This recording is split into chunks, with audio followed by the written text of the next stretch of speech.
প্রিয় প্রণয়িনী পর্ব সংখ্যা ৫৫ প্রথম অংশ। হসপিটালের করিডোরে মাথায় হাত রেখে নিশ্চুপ বসে আছে নুসরাত। ঘুমহীন রাত্রি যাপন করার ফল হিসাবে চোখের নিচে দাগ পড়েছে। ক্লান্ত শরীরটা বিছানার আরাম খুঁজছে। এর আগে এত ধকল সয়নি তার শরীর।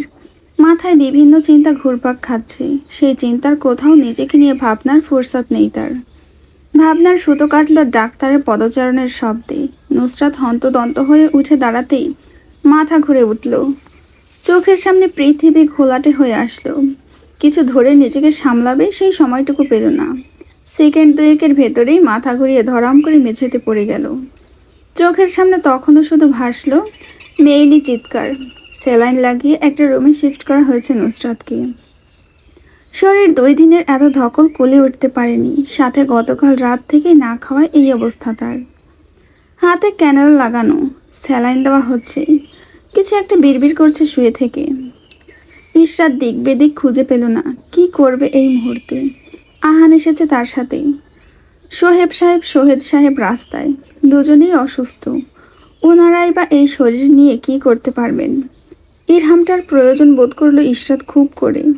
বেচারা নিজেই ইমার্জেন্সি ওয়ার্ডে ভর্তি। মুখের ভেতরে নল ঢুকিয়ে ভেতরের বিষ ওয়াশ করা হচ্ছে তার। হাসপাতালের এই প্রান্ত হতে ওই প্রান্ত দৌড়াতে হলো একা একা। ভীষণ করে তার অনুভব হলো, আজ যদি একজন বড় ভাই থাকতো তাহলে এত স্ট্রেস নিতে হতো না। নাজমিন বেগম এর মধ্যেই কেঁদে কেটে নিজে অসুস্থ হয়ে পড়েছেন। ইশরাত ঠেলে ধাক্কিয়ে তাকে সৌরভের সাথে বাড়ি পাঠিয়েছে, বলে দিয়েছে মেয়েটাকে বুঝিয়ে খেয়াল রাখার জন্য।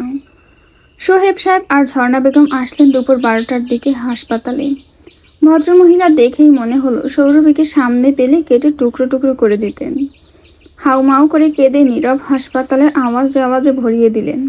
ইশরাত বিরক্ত হলো ভীষণ। এমনিতেই ৩ জনের ডাক্তারের সাথে কথা বললে সে কোলে উঠতে পারছে না, তার ভেতরে এই ভদ্রমহিলার এমন নাকে কান্না। সোহেব সাহেবকে ইশারায় কাছে ডাকলো সে। তখন ঝর্ণা বেগম দরজার বাহিরে দাঁড়িয়ে ছেলের কিভাবে বিষ ওয়াশ করা হচ্ছে তা দেখছেন ছলছল চোখে। চোখ মুছছেন কাপড় দিয়ে, আবার কাঁদছেন। ইশরাত শান্ত থাকলো। এই মুহূর্তে তাকে শান্ত থাকতে হবে, বলল, চাচ্চু। কণ্ঠস্বর রুদ্ধ হয়ে আসলো। সোহেব সাহেব এক হাতে বুকে টেনে নিলেন তাকে, মাথায় পিঠে হাত বুলিয়ে দিলেন, বললেন, সব ঠিক হয়ে যাবে, চিন্তা করিস না। ইশরাতের কান্না আসলো ভীষণ, তবুও সে নিজেকে ধরে রাখলো। বুকে মাথা এলিয়ে দিয়ে বলল, আমরা নিজেদের প্রতি এত ব্যস্ত ছিলাম যে সৌরভী মেয়েটার দিকে ধ্যান দেওয়ার সময় পাইনি। ওর বর্তমান অবস্থা ভীষণ খারাপ। ওকে যত তাড়াতাড়ি পারো সাইকোলজিস্টের কাছে পাঠানোর ব্যবস্থা করো। তুমি ওর জন্য ডাক্তার ঠিক করে নিয়মিত ওকে ওইখানে কাউন্সেলিংয়ের জন্য পাঠাও। এই মুহূর্তে বৌমাকে ওর দিকে মোটেও পাঠাবে না। কখন আক্রমণাত্মক হয়ে বৌমা হামলা করে বসেন কে জানে। এদিক আমি সামলে নেব। ছোট আম্মুকে বলো আমাদের বাড়িতে যেতে। আর থেমে গেল ইশরাত, টেনে শ্বাস নিল, বলল, ছোট চাচ্চুকে এখানে পাঠিয়ে দিও, ওনাকে আমার এই মুহূর্তে খুব প্রয়োজন। সোহেব সাহেব ইশরাতের মাথায় হাত বুলিয়ে দিলেন। ইশরাতের কথা মতো ঝর্ণা বেগমকে অনেক কষ্টে বুঝিয়ে সুঝিয়ে নিয়ে গেলেন বাড়িতে। অতঃপর সোহেব সাহেব আসলেন। তারা এখান থেকে যাওয়ার ১০ মিনিট পরে জানা গেল অফিস থেকে এসেছেন যখন শুনেছেন বড় ভাইয়ের অসুস্থতার কথা। কিন্তু এসে দেখলেন একজন রোগীর সাথে আরও ২ জন রোগী এসে জুটেছে। ১২/৯/২০২৫ শুক্রবার। গতকাল ইরহামকে আইসিইউতে নেওয়া হয়েছে। শ্বাস প্রশ্বাসের চলাচলের গতি ধীর হয়, মুখে অক্সিজেন মাস্ক লাগানো তার। সজ্ঞানে এসেছে একটু আগেই। চোখ খোলার পর যখন ঝর্ণা বেগমকে দেখল তখন বিবর্ণ হয়ে যাওয়া ফ্যাকাশে মুখ নিয়েও হাসল সামান্য। তা দেখে ঝর্ণা বেগমের মাতৃহৃদয় কেঁপে উঠল হাহাকার করে। ২ হাতের মধ্যে ছেলেকে ধরে নিতে চাইলেন, পারলেন না। ইরহাম হাসল আবারও। কাঁদো কাঁদো স্বরে ঝর্ণা বেগম জিজ্ঞেস করলেন, কি অবস্থা করেছিস নিজের, এমন কেউ করে? ইরহাম উত্তর দিল না সেই কথার। ডাকলো তার স্বরে, আম্মু। ঝর্ণা বেগমের চোখের পানি মুছলেন, আলগোছে বললেন, হ্যাঁ বল, কি হয়েছে? সৌরভীকে তুমি কিছু বলেছ? ঝর্ণা বেগম ছেলের দিকে তাকালেন অবিশ্বাস্য চোখে। যেই মেয়েটা বিষ দিয়েছে সেই মেয়েটার কথা জিজ্ঞেস করছে তার ছেলে। রাগ ক্ষোভ দুইটাই চোখে মুখে ফুটে উঠল। বলে উঠলেন, এখনো কিছু বলিনি, তোকে বলবো। সরি, তবে বলবো।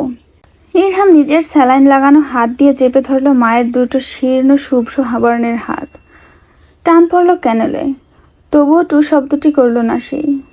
নির্বিশেষ অনেকক্ষণ চেয়ে থেকে আস্তে ধীরে বলল, সৌরভীকে তুমি কিছু বলবে না আম্মু? ঝর্ণা বেগমের চোখ দুটো ছলছল করল। ইরহামের কথায় কর্ণপাত করলেন না। অশ্রুসিক্ত কণ্ঠে বললেন, বলবো, 100 বার বলবো। আম্মু, ওকে কিছু বলার অধিকার তোমাদের নেই। ঝর্ণা বেগম ছেলের মুখের দিকে তাকিয়ে রইলেন।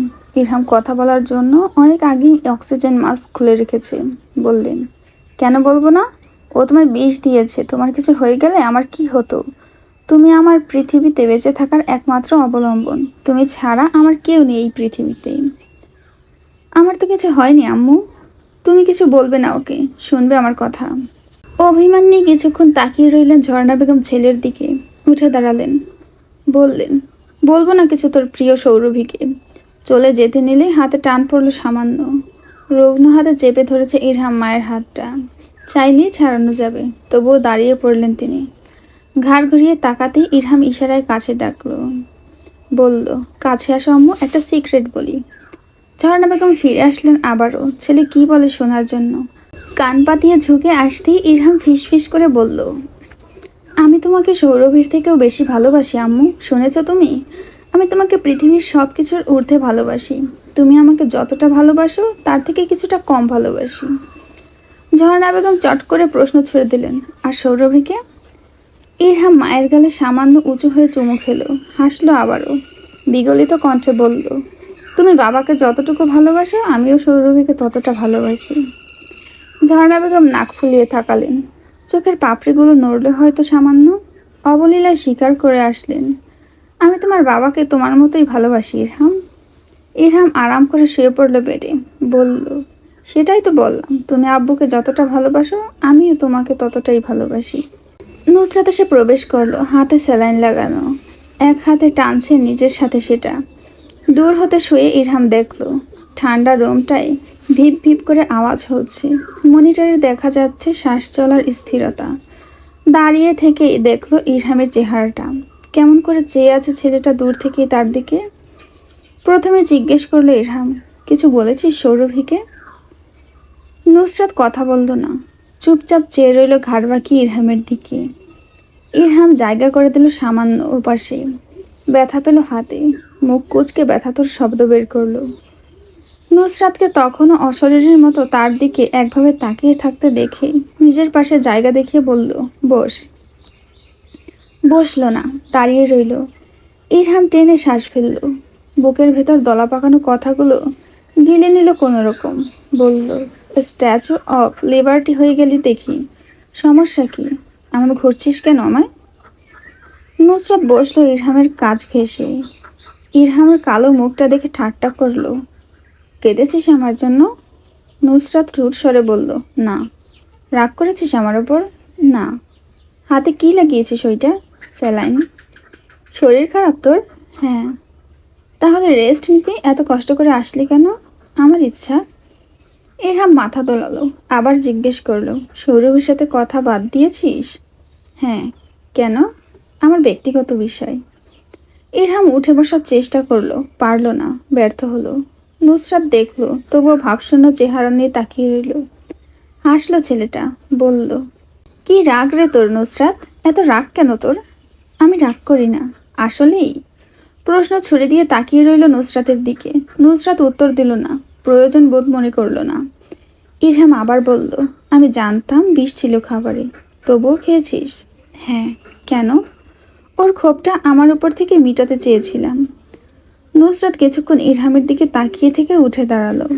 যেতে গিয়ে থামলো, জিজ্ঞেস করলো, সৌরভীর প্রতি তোর অনেক পীড়িত, তাই না?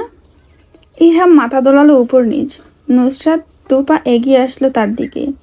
কিছু বুঝে ওঠার সুযোগ না দিয়ে ক্যানোলা ধরে টান মেরে বসলো মেয়েটা।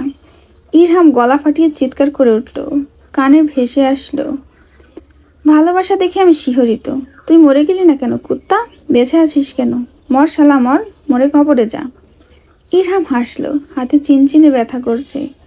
তবুও ঠোঁট থেকে হাসি সরছে না, মৃদুমন্দ রক্ত বের হচ্ছে। বিগলিত কণ্ঠে বলল, আমি তোর থেকে 13 দিনের বড়, সম্মান দে শালি। তোর ওই বালের 13 দিন আমি গোনায় ধরি না, যশার। যেতে যেতে খামচি একটা বসিয়ে গেল ইরহামের পেটে। এরপর ইরশাদ আহান দুজনেই ভেতরে প্রবেশ করে ফ্যাল করে কান্না জুড়ে দিল। আহান নাক মুছল টিস্যু দিয়ে, কথা বলতে গিয়ে নাক দিয়ে সর্দি বের হয়ে গেল। তা দেখে ইরহাম বলল, আগে নাক পরিষ্কার করে আয়, পরে কথা বলিস। খবিসের মতো ঘেত ঘেত করিস না। আহান তা শুনেও কাঁদল। ইরহাম অবাক হয়ে জানতে চাইল, কি রে কাঁদছিস কেন? আমি তো মরিনি, বেঁচে আছি। আহান নাক টেনে টেনে বলতে লাগলো, আমি তার জন্য কাঁদছি না। ইশরাত তরাক করে জিজ্ঞেস করলো, তাহলে কেন কাঁদছিস? আহানের নিরুদ্বেগ কণ্ঠস্বর পুরো রুমে ভাসল। কাঁদো কাঁদো আওয়াজের সাথে নাক টানার শব্দও ভাসল। ভাইকে সুস্থ দেখে আমি খুশিতে কান্না করছি। কথাটা শেষ করে নাক মোছার টিস্যু দিয়ে চোখ মুছে নিয়ে আবার কেঁদে ফেলল। ইরহাম আর ইরশাদ দুজনে মুখ চাওয়াচাই করলো। অতপর তাদের হাসি ধমকে কেঁপে উঠল পুরো আইসিইউ রুম। আহানের ইশরাত যাওয়ার পর আর কাউকে ঢুকতে দেওয়া হলো না রুমে। রোগী রেস্টে নেবে বলে ইঞ্জেকশন পুশ করা হলো তাকে। সৌরভী তখনও বাহিরে দাঁড়িয়ে আছে অধীর আগ্রহে। কখন সন্ধ্যা 6টা বাজবে, কখন সে ভেতরে যাবে সেই আশা নিয়ে। সারাদিন কাটলো তার উদ্বেগ দিয়ে। সন্ধ্যা ছয়টা বাজতেই তৎপর হলো তার সমগ্র হৃদয়। ইরহাম তখনও ঘুমিয়ে, তাই নার্সরা ভেতরে প্রবেশ করতে দিল না। রোগীকে সন্ধ্যা 6টা থেকে 7টা পর্যন্ত দেখার সময়, এর ভেতরেই সবাই দেখবে। নুসরাত চুপচাপ দৌড়ে পায়ের ওপর পা তুলে বসে আছে। সৌরভী একবার এসে বলতে চাইলো তাকে ভেতরে ঢুকতে দিচ্ছে না, কিন্তু নুসরাত রক্তিম চোখ দুটো দেখে কিছু বলতে পারলো না। চুপচাপ ফিরে গেল আবার দরজার সামনে। ঘড়ির কাঁটায় তখন 6টা 40 বাজে। একজন নার্স এসে বললেন, আপনাকে ভেতরে যেতে বলেছেন রোগী। দ্রুত পদক্ষেপে ট্রান্সপারেন্ট দরজা ঠেলে ভেতরে ঢুকতে গিয়ে নিজেকে সামলে নিল সৌরভী। দাঁড়িয়ে টেনে শ্বাস ফেলল, আস্তে ধীরে পা ফেলল সম্মুখে। দরজা খুলল ধীর স্থির ভঙ্গিতে। চোখ বন্ধ করে শুয়ে আছে ইরহাম। সৌরভী এগিয়ে যেতে যেতে ডাকলো, ইরহাম জেগে আছো? চোখ খুলে তাকালো না ছেলেটা, নীরব শুয়ে রইল। সৌরভী মাথা উঁচিয়ে তাকাতেই দেখলো নিভু নিভু চোখগুলো মেলে তাকিয়ে ওকেই দেখছে। সবুজ বাদামির মিশ্রণে গভীর চোখ দুটো নিষ্প্রাণ হয়ে আছে, কেমন করে তাকিয়ে আছে তার দিকে। সৌরভীর বুক কাঁপে, অন্তরাত্মা লাফিয়ে ওঠে। বিছানায় শোয়ারত মানবটার ভেতরে যেন প্রাণ নেই, আগের চঞ্চলতা নেই, কেমন নিষ্ক্রিয় হয়ে গিয়েছে। ইরহাম সামান্য হাসে, ডাকে, ফক্সগ্লোভা আমার। সৌরভী মাথা উঁচিয়ে তাকায় না চাইতেও, ডাকে সাড়া দেয়। ইরহাম হাসে আবারও, নিষ্প্রাণ তার হাসি। সৌরভীকে নিজের আরো কাছে ডাকে ইশারায়। সে ঝুঁকে আসতেই আবেদনময়ী গলায় অবুঝের মতো করেই বলল, may I kiss you once? Please না করবে না। সৌরভী ঝুঁকে থাকলো ওভাবে ইরহামের দিকে। কিছু বলার জন্য পুরো ঠোঁটজোড়া ফাঁক করতেই ইরহাম নিজের পুরন্ত ঠোঁটের ভাঁজে পুড়ে নিল রমণীর সূক্ষ্ম ঠোঁটজোড়া। অনুমতি চাইলেও অনুমতি পাওয়ার তোয়াক্কা করলো না। তৃষ্ণার্ত চাতকের ন্যায় আঁকড়ে ধরল রমণীর ওষ্ঠপুট। কোনো এক ঘোরের মধ্যে ডুবে রইল সে। অধরের ভাঁজের সময় নিয়ে বিরাজ চলল তার। ফক্স গ্লোভ তখনও চুপচাপ তাকিয়ে। ইরহামের করা কাণ্ডে নিষ্প্রাণ তার বদন। যতক্ষণ মানবের বিরাজ চলল তার ওষ্ঠপুট জুড়ে, ততক্ষণ নির্জীব নিস্তব্ধ উদ্বেগহীন বসে রইল একই জায়গায় একইভাবে। 13/9/2025 শনিবার। ইশরাতের কথা মতো সৌরভীকে দেখানোর জন্য একজন সাইকোলজিস্টের অ্যাপয়েন্টমেন্ট নিয়েছে সোহেব সাহেব। আজ সকাল 10টা থেকেই তাদের সেশন শুরু। সৌরভীকে তার শ্বশুর মশাই 9টা 50 মিনিটে এনে দিয়ে গিয়েছেন সাইকোলজিস্টের বাসভবনের একদম দোতলার ঘরটায় পৌঁছে দিয়ে হাসপাতালে গেলেন সোহেব সাহেব। বড় চারকোণ আকৃতির একটা রুম। বাতাস বইছে খুব হালকা। ঘরটা তেমন আলো নয়, সামান্য অন্ধকার। ঘরের চার কোণে 4টা মাঝারি আকৃতির প্ল্যান্ট, সেগুলোর পাতা বাতাসে উড়ছে। ঘরের একদম মধ্যেখানে ডিভান, কাউচ আর 2টা সোফা, মাঝখানে মিনি সেন্টার টেবিল। বড় জানালায় বাদামি আর সাদা মিশ্রণের পর্দা, যা প্রাকৃতিক বাতাসে দুলে উঠছে। সৌরভী চোখ ঘুরিয়ে পুরো রুমটা অবলোকন করলো। মুখের ভাবাগতিক স্বাভাবিক। 4 দিন পূর্বে করা ঘটনায় মুখের মধ্যে কোনো অপরাধবোধের ছাপ নেই। কেমন আগের মতোই নির্জীব আছে। মোহাম্মদ রায়হান কবির সাইকোলজি স্পেশালিস্ট, তার কাছে আজ সৌরভী এসেছে। ভদ্রলোক শুভ্র চেহারার মেয়েটাকে একবার দেখে নিয়ে সামনের সোফায় বসতে বললেন। জিজ্ঞেস করলেন আদরে ভাব নিয়ে, নাম কি তোমার? সৌরভী সময় নিল না, 1 সেকেন্ডে উত্তর দিয়ে দিল, সৌরভী শিকদার। তা আজ এখানে কেন এসেছো তুমি, তার কারণ জানো? সৌরভী আগের মতোই গম্ভীর গলায় উত্তর দিল, জি জানি। বলো তো কী কারণ? এবার একটু সময়ের জন্য তার ভাবনার দয়ে খেলে গেল চিন্তা। সময় নিল সে, জিভ দিয়ে ঠোঁট ভিজিয়ে নিয়ে বলে উঠল, আমি ডিপ্রেশনে ভুগছি। রায়হান কবির নিজের গম্ভীর মুখে হাত ঠেকালেন, বললেন, তুমি মানো তুমি ডিপ্রেশনে ভুগছ? সৌরভী নির্লিপ্ত স্বরে বলল, জি। তার কারণ কি? পরপর প্রশ্নের উত্তর দুই পাশে মাথা দুলিয়ে নির্বিকার চিত্তে আসলো, জানি না। আচ্ছা, না জানলে আর কি করার। ভদ্রলোক থামলেন, সরাসরি তাকালেন সৌরভীর দিকে। নিজের বুদ্ধিদীপ্ত চোখগুলো দিয়ে দেখলেন মায়াবী মেয়েটাকে। বললেন, তুমি এই মুহূর্তে কি অনুভব করছো সবচেয়ে বেশি, কোনটা? রাগ, দুঃখ, ভয় নাকি হতাশা? সৌরভী সময় নিয়ে বলল, দুঃখ। কেন? চেহারার ভাবগতি স্বাভাবিক রেখে উত্তর দিল, আমি ইরহামকে মারতে চাইনি, বিষ দিতে চাইনি। তারপরে কিভাবে কি যে হয়ে গেল ব্যাপারটা আমার দ্বারা জানি না। রায়হান কবির অবাক হওয়ার নাটক করলেন, অত্যাশ্চর্য কণ্ঠে জিজ্ঞেস করলেন, তুমি কাকে বিষ দিয়েছ? আমার স্বামীকে। রায়হান কবির হাসলেন মৃদু, ধীরে আগালেন এবার ঘটনা প্রবাহর দিকে। কোন কারোর বিষ দিয়েছ তাকে? সে কি তোমাকে শারীরিক নির্যাতন করতো? না, শারীরিক নির্যাতন করেনি কখনো। তাহলে ফিজিক্যালভাবে কোনো হয়রানি করতো? সৌরভী দুই পাশে মাথা দোলালো, বলল, সেটাও না। ভদ্রলোক শ্বাস ফেললেন, বিড়বিড় করলেন নিজ মনে, ভেরি কমপ্লিকেটেড। তারপর জিজ্ঞেস করলেন, তাহলে এটা বলো, তোমাদের ভেতরে ফিজিক্যাল রিলেশন ছিল? সৌরভী মাথা দোলালো। রায়হান কবির বুঝেছেন যেন সেইভাবে মাথাটা আবার দুলিয়ে নিলেন। বললেন, তাহলে তোমার স্বামীর প্রতি কোন বিষয় নিয়ে তোমার ক্ষোভ? আমাকে ধীরে ধীরে বিস্তারিত কাহিনীটা বলো, এবং কোন বিষয়টা তোমাকে সবচেয়ে বেশি কষ্ট দিয়েছে তাও জানাও।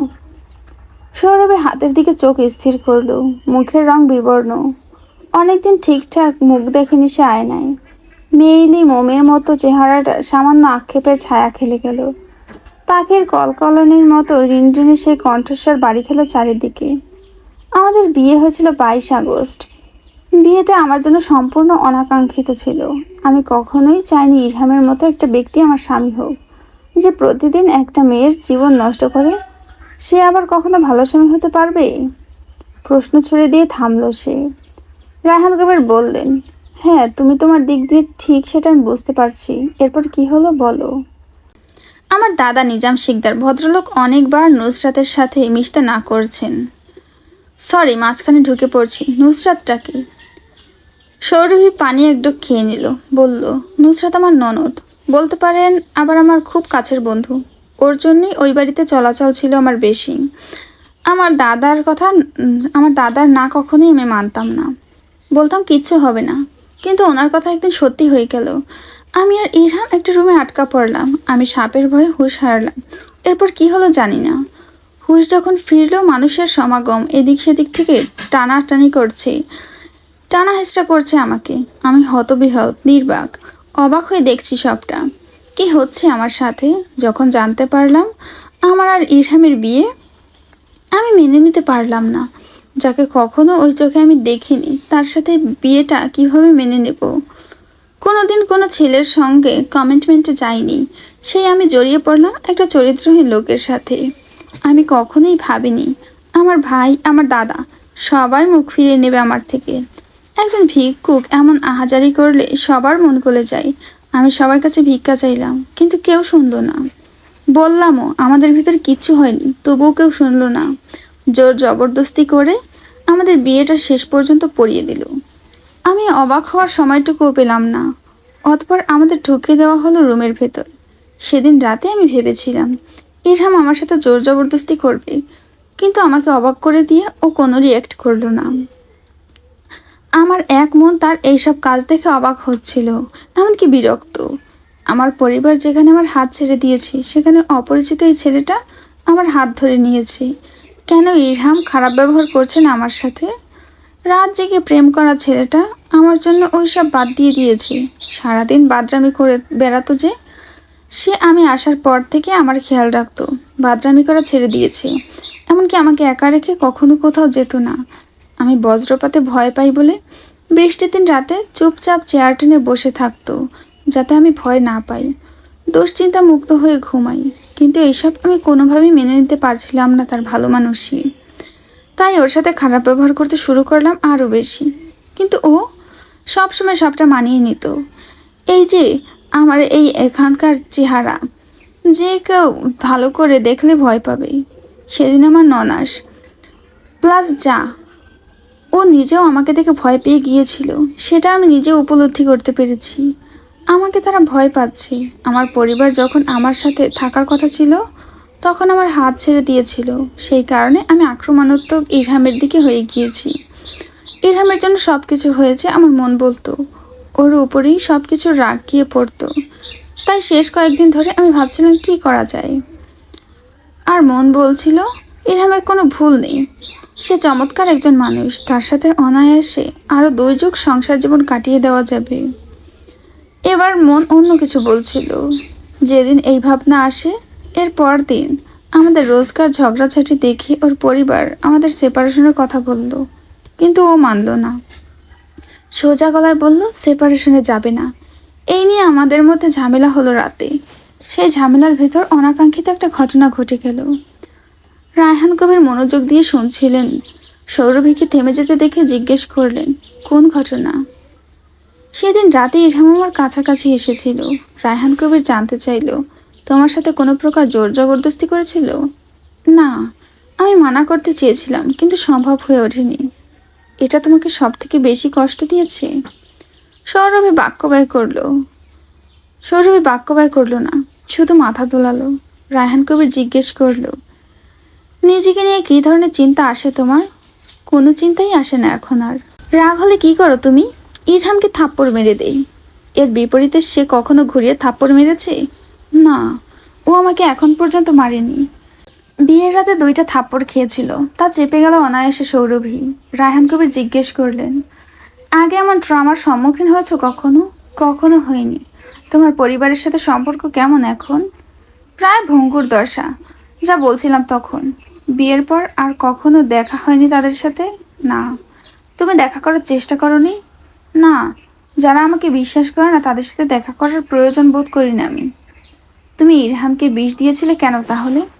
আমি তো ভেবেছি ওদের কাছে ফিরে যাওয়ার জন্য। সৌরভী চুপ করে বসে রইল, উত্তর খুঁজে পেল না। রায়হান কবির বললেন, নিজের পাশে এখন ভরসাযোগ্য কেউ আছে? তার উত্তর ভেসে এলো, ইরহাম। ওকে তো বিষ দিয়েছ, তাহলে ও কেন তোমার পাশে থাকবে? নিজের কথা অটুট থাকলো সে, বলল তেজ নিয়ে, ও আমাকে আগলে রাখবে। হাসলেন রায়হান কবির, হাতের ফোনটা টেবিলের উপর রাখলেন। ফোনের ওই পাশের ব্যক্তিটি হাসছেন ওই শব্দে। জিজ্ঞেস করলেন, এখন তুমি কি চাও সৌরভী? ইরহামের কাছে থাকতে চাও নাকি সেপারেশনে যেতে চাও? ঘড়ির কাঁটায় টিকটিক করে 11টা বাজছে। বাতাস বইছে রোমটায়, সোনালি সূর্যের আলোটা দীপ্তি ছড়াচ্ছে। সৌরভী এখনো সেই প্রশ্নের উত্তর দেয়নি। হাওয়া এসে পর্দা উড়িয়ে গেল, বাহিরের গাছগুলো নড়ে উঠল। তার সাথে ভেসে এলো ভেতরে বসারত রমণীর কলকলে স্বর, আমি এখন ইরহামের সাথে থাকতে চাই। কেন? ও আমাকে সবার থেকে বেশি বিশ্বাস করে। শুধু বিশ্বাস করে বলে? প্রশ্ন ছুড়ে দিলেন রায়হান কবির। সৌরভী হাতের ওপর থেকে চোখ সরালো, সরাসরি তাকালো ডাক্তারের দিকে। মুখ ফুসকে মনের কথা বাহিরে বের হয়ে আসলো, ভালোবাসে। আকাশে হলদে আলোটা খেলা করছে, কখনো হলুদ হচ্ছে, কখনো কমলা। মাগরিবের আজান পড়বে একটু পর। পর্দাগুলো আঁকাবাঁকা হয়ে উড়ছে বাতাসের ঝাপটায়। নির্বিচ্ছিন্ন পরিবেশে এক ফালি মিয়ানো রোদ এসে খেলা করছে সাদা সিঙ্গেল বেডটার উপরে। নুসরাত শুয়ে আছে চুপচাপ, দেখছে বাহিরের পরিবেশ। নিজের উপর রাগ উঠছে তার ভীষণ। কেন সেদিন ডিভোর্স পেপারে সাইন করতে গিয়ে এমন বেগ পোহাতে হয়েছিল? কোনো কারণ নেই। কারণহীন একটা কাজ করায় সে নিজেই নিজের কাছে ছোট হচ্ছে। আত্মগ্লানি এসে চেপে ধরছে তাকে। আপেলে কামড় বসালো একটা। চিন্তারা একসাথে দলা পাকাচ্ছে। নুসরাত সেসব ভাবতে চাইল না। যা হয়ে গিয়েছে তা হোক, এখন দেখার পালা সামনে কি হয়। আকস্মিক তার শরীর বয়ে খেলা করে গেল একটা ঝাঁকুনি। সেই ঝাঁকুনির সাথে তার মনে পড়ল কি বিশ্রীভাবে সে কেঁদেছিল, নাকে কান্না। ইরহাম ইশরাত ছাড়া আর কেউই দেখেনি সেই কান্না। মনে প্রশ্নের উদয় হলো, আবারও বিরক্তিতে তেতে হয়ে আসলো জিভের ডগা। ছ্যা, এই কাজ করেছে সে। ভুলে যেতে চাইলো ব্যাপারটা, কিন্তু মন বরংবার ভুলে যেতে চাওয়া কথাটা এনে সামনে রাখত। মনে করিয়ে দিল সে কি কাণ্ডটাই না করেছে এই 2 দিনে। নিজেকে নিজেই ভৎসনা করলো সে। ছ্যা, নিব্বি একটা। গালে হাত ঠেকিয়ে তাকিয়ে রইল বাহিরের দিকে। থাই গ্লাসের সামনে পর্দা উঠছে। নুসরাত আবারও আপেলে কামড় বসালো। চোখের দৃষ্টি সংকীর্ণ হয়ে আসলো। বাহিরে তাকিয়ে রইল অনেকক্ষণ যাবৎ। বিড়বিড় করলো কিছু একটা। মাত্রই আজান দিয়েছে মাগরিবের। নাসির সাহেব এখন সুস্থ। আরও 2 দিন ডাক্তার বলেছে অবজারভেশনে রাখতে হবে। এখান থেকে 16 তারিখে ছাড়বে। এই 4 দিনে নুসরাত তার সাথে দেখা করেনি বললেই চলে। আজ সন্ধ্যাবেলা তাকে ছাড়া হয়েছে। এই 3 দিনে তার শরীরে 3টা স্যালাইন পুশ করা হয়েছে। আগের তুলনায় শরীর এখন ভালো। নাসির সাহেব জায়নামাজ বিছিয়ে নিয়ে দাঁড়ালেন একপাশে। ইশরাত অজু করে বের হয়েছে। বাবাকে নামাজ পড়তে দেখে বাঁ পাশে এসে দাঁড়ালো। অতঃপর দুজনে মনোযোগী হলো নামাজে। নুসরাত দরজা ঠেলে ভেতরে ঢুকতে এই অবস্থা দেখল। অজু পরেই এসেছিল। বগল দাবায় ছিল জায়নামাজ। আলগোছে বাবার ডান পাশে তা বিছিয়ে দিল। নাসির সাহেব নামাজ শেষে 2 পাশে যখন সালাম ফিরালেন, তখন 2 মেয়েকে দেখে হাসলেন সামান্য। 2 হাত তুলে দোয়া করলেন রবের নিকট। পরপর উঠে গেলেন। জায়নামাজ ভাঁজ করে রেখে নিজের বরাদ্দকৃত জায়গায় শুয়ে পড়লেন। ইশরাত নামাজ শেষে উঠে কিছুক্ষণ পাচারি করলো এদিক সেদিক। চোখ উল্টে নুসরাতের কাণ্ড দেখছিল সাথে। মেয়েটা উঠে বাবার কাছে যাচ্ছে। হাঁটু গেড়ে বসে মাথার নিচের দিকে রেখে কথা সাজাচ্ছে। হ্যাঁ, কথা সাজাচ্ছে সে। অতঃপর শান্ত অথচ গম্ভীর কণ্ঠ বাড়ি খেলো ইশরাতের কানে। তড়াক করে বোনের পানে তাকালো। এটা নুসরাতের কথা বলার ধরন না। কথা বলার ধরন বদলেছে। যে কথা বলতে গেলেই হেসে গড়াগড়ি খেত, আজ সে হাসছে না একটু। কথা একটা শব্দ বের হচ্ছে মেপে মেপে। কানের কাছে প্রতিধ্বনিত হলো কিছু শব্দ। বদলে গিয়েছে ও, পুরোপুরি বদলে গিয়েছে। গত 2 দিনে তোমার বোনের মধ্যে বিরাট পরিবর্তন এসেছে। ইশরাত বিশ্বাস করতে পারছে না। চোখের পাতা পড়তেই ভুলে গেল। হাঁ করে তাকিয়ে থাকলো সে। নুসরাত তোদের কথা গম গম করে পুরো রুমে ভাসছে। আব্বা, আমি কতটা ভয় পেয়ে গিয়েছিলাম আপনি জানেন। আপনি আমাকে নিয়ে এত চিন্তা করলেন কেন? আমি ঠিক আছি। এত চিন্তা করার কোনো বিষয় নেই। আর কোনো চিন্তা করবেন না। ওকে। নাসির সাহেব মেয়ের হাত নিজের হাতের মুঠায় চেপে ধরলেন। বললেন, কথা দাও আর কখনো কাঁদবে না। কথা দাও আর কখনো কাঁদবে না। কথা দিচ্ছি, আর কোনো দিনও কাঁদবো না। নাসির সাহেব মায়া নিয়ে তাকিয়ে রইলেন শ্যামমুখটার দিকে। হাত মাথায় বুলিয়ে দিয়ে বললেন, তোমাদের 2 বোনের চোখের পানি দেখলে আমি নিজেকে ধরে রাখতে পারি না। তোমাদের কিছু হলে আমি নিজেকে দোষী মানব। আমার জন্য আজ তোমার এই অবস্থা। বলো, আর কখনো কোনো পরিস্থিতিতে ভেঙে পড়বে না, কাঁদবে না। কথা দাও আমায়। নুসরাত চুমু খেলো বাবার হাতের মুঠোয়। নির্বিকার মুখে তাকিয়ে থেকে বলল, আর কখনো কাঁদবো না। ওই দিনের কান্নাই আমার শেষ কান্না আব্বা। কথা দিচ্ছি আপনাকে আর কাঁদাবো না কখনো, ভেঙে পড়বো না। কথা দিচ্ছি। কথা দিচ্ছ? জি, কথা দিচ্ছি। নাসির সাহেব ইশরাতকে কাছে ডাকলো। ইশরাত হাঁটু গেড়ে বসলো নুসরাতের পাশে। নুসরাত একবার তার দিকে তাকালো। কেমন চোখের দৃষ্টি, নিস্পৃহ। মেয়েদের মাথায় হাত বুলিয়ে দিলেন নাসির সাহেব। শরীর কাঁপছে ভদ্রলোকের। নুসরাত তা খেয়াল করলো। আবারও চিন্তা করছেন হয়তো তাদের নিয়ে। এই বৃষ্টি মুখর দিনে ঘেমে নিয়ে একাকার হয়ে আছেন। নুসরাত গলা খাকানি দিল। বলল, আব্বা, আপনি আপনার জীবনে সবথেকে বড় ভুল করেছেন কি জানেন? নাসির সাহেব বুড়ো উঁচিয়ে জানতে চাইলেন, কি? নুসরাত হে হে করে হাসল। দাঁত উপরের 2টা বের করে নির্লজ্জের মতো করে বলল, 2 মেয়ে জন্ম দিয়েছেন, একটা ছেলে জন্ম দিলেন না কেন? এই বয়সে তাহলে একটা কাঁধ থাকতো আপনার ভার বহনের জন্য। ইশরাত শব্দ করে হাসল। নাসির সাহেব চোখ পাকালেন। নুসরাত আবার বলল, এখনো সময় আছে, একটা ভাই আনতেই পারেন। চুপ বদ, চুপ। নুসরাত চুপ করলো না। আগের মতো করেই বলল, আমি কি বলেছি আম্মাকে ভাই গিফট করার জন্য? আমি তো বলেছি একটা ভাই কোথাও থেকে অ্যাডাপ্ট করতে। আশ্চর্য, এত রাগ করছেন কেন আপনি?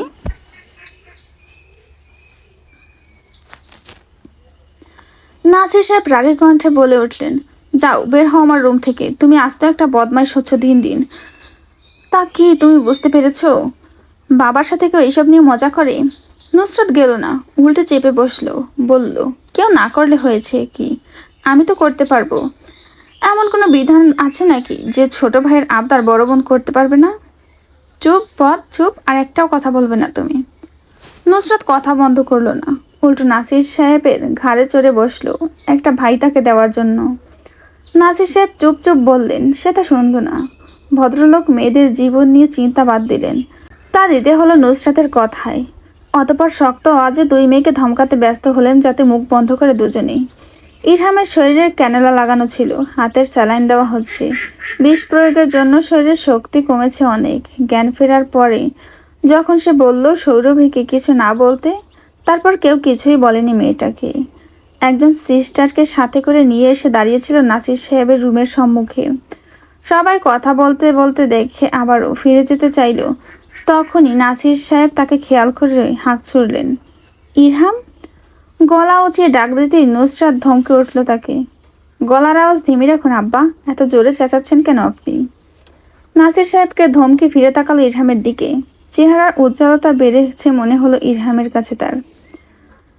ভেতরে এসে বসতে নাসির সাহেব বললেন, নাও তোমার জন্য বড় ভাই এনে দিলাম। বড় ভাই লাগবে না, ছোট ভাই দরকার। নাসির সাহেব আগের মতোই বললেন, বড় ভাই হিসেবে ইরহামকে দিয়ে চালিয়ে নাও, আর ছোট ভাই হিসেবে আহানকে দিয়ে চালাও। আহানের নাম নিতেই কোথা থেকে বাদরের মতো টপকে গেল হসপিটালে। হুলস্থুল বাঁধিয়ে দিয়ে দরজা দিয়ে প্রবেশ করলো। সবাইকে বসে থাকতে দেখে আশাহত কণ্ঠে বলল, সবাই আমাকে ছেড়ে আলোচনায় বসে গিয়েছে। ইস, আরেকটু দেরি হলে তো সব মিস করেই ফেলতাম। আহানের কথায় বিশেষ ভাবাবেগ হলো না কারোর। আগের মতোই কথায় ব্যস্ত হলো সবাই। সন্ধ্যা থেকে গভীর রাত নামা পর্যন্ত সবার ভেতরে চলল নানা ধরনের আলোচনার সভা। চগলখড়িও করলো তারা সবাই মিলে।